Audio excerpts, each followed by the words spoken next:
Here we go.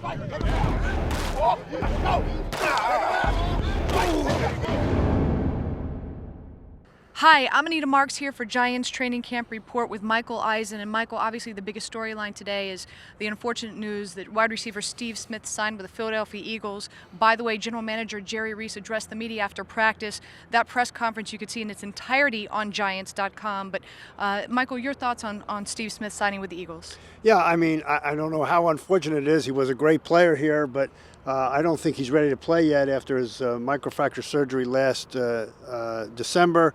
I think he's got a way to go physically, and I know there's some panic among Giants fans about his loss. That's an understatement.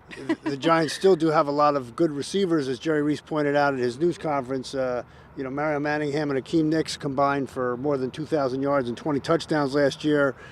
Dominic Hickson is back. Jarrell Jernigan has looked very good in his first pro camp.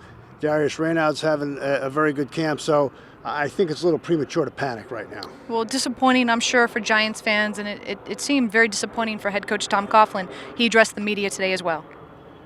Well, I'm disappointed. Obviously, I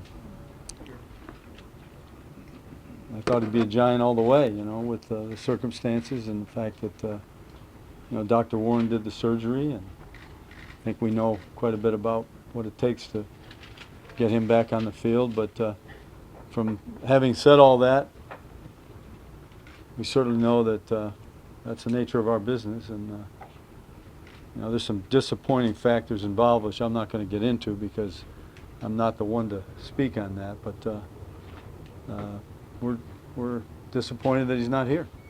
Michael, surprising that a team would offer Steve Smith $2 million guaranteed coming off of microfracture surgery. It's a very serious surgery, especially for a wide receiver. Well, I can't really speak about, that. The Eagles, from what I read, have a lot of cap space, and I guess they're willing to make him that offer. And I guess they feel like they can wait on him for however long it takes for him to get back on the field.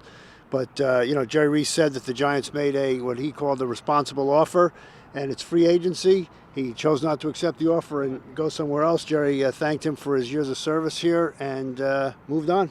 Well, Justin Tuck addressed the media as well. He feels that the news of Steve Smith moving on to the Eagles is only going to fuel the fire for a number of guys on offense to step up.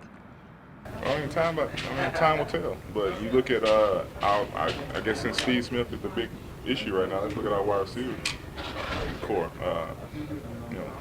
I think Mario and Nicks have definitely proven themselves to be, top-notch wide receivers. I think Cruz has had a great camp. And I can sit here and name a few other guys that had great camps, but those are guys that got to step up, and they know that, and they're looking forward to the opportunity, having an opportunity to talk to them. Just considering the fact that everybody wanted to bring in Plaxico, everybody wanted to bring in another wide receiver. These guys have a chip on their shoulder, and I can tell you personally, these guys they play well with chips on their shoulders. So I'm excited and I'm confident because of that. Michael, who on offense, specifically the wide receiving core, has impressed you the most so far in camp? Well, the guy that's really stood out, number one to me, is Darius Raynaud, only because you expect a lot from the starters. He did very little. He didn't even catch a pass last year. I don't even know if he had played on offense. He was a return guy, and frankly, he was a little disappointing as a returner, but he's been very good in camp so far. The Giants are being careful with Hickson because he had knee surgery last year. He's only practicing every other day, but he's looked good. As I mentioned earlier, Jernigan's looked good. Duke Calhoun's made a couple of plays. Devin Thomas and Michael Clayton. So there are certainly a number of candidates who potentially could fill Steve Smith's role. Well, one wide receiver I think the Giants are expecting big things from this preseason to see what he can do is wide receiver Victor Cruz, who, in talking to the media today... I just left out of that report, yeah. Oh, he did talk to the media today and said that he's feeling a lot more comfortable this year, it's his second year in the NFL, than last. I feel like I'm better in a lot of ways. I feel like I'm more comfortable with the offense, which makes me not think as much while I'm running routes, while I'm lining up and things like that. So it gets me to play a little bit more freely So I feel like that's good, especially this year where it's a lot more riding and a lot of positions opened up and stuff like that. So I feel like I'm a lot more comfortable this year. Michael, there's been a lot of talk about Kevin Gilbride's offensive system. Just how intricate is it, and how difficult is it for these wide receivers now to step up and kind of fill that void that Steve Smith has left behind? Well, I think it's from what I heard. I've never studied it myself. Is a fairly Come on, I know complicated you've got a system. playbook somewhere, Michael. Yeah, I've got two of them, one here, one at home. But for anybody, we talked about Victor Cruz. Anyone's going to feel more comfortable in the second year, or the further along you go in any system, you're going to feel more comfortable. And I don't think the playbook or the system itself is an issue at all for any of these guys. They all know the system, or are picking it up, and they're all, I think, playing pretty well. Well, one area of the offense that I think Big Blue fans do not have to worry about is the backfield, and Brandon Jacobs made sure of that.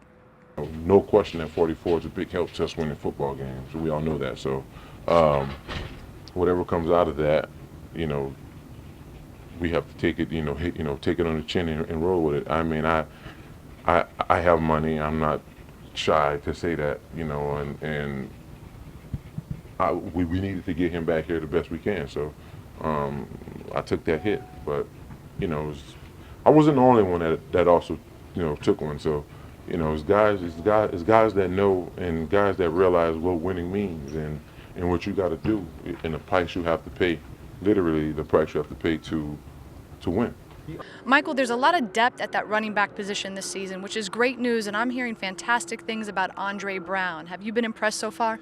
Yeah, and I'd like to say with this whole tempest about Steve Smith, you have to remember that the Giants have always been a running team first. They've had their most successful season when they've been strong on the ground. They've got Ahmad Bradshaw and Brandon Jacobs both back. They combined for more than 2,000 yards last year. So that's a pretty good tandem to start with. But yes, Andre Brown seems much quicker off the ball now. Last year he was coming off his Achilles surgery. He just seemed to have lost a step or two after being with 4 teams last year. He seems to have found that step. I'm not sure whether he found it in Denver, Indianapolis, or Carolina, or Washington, but he definitely has it.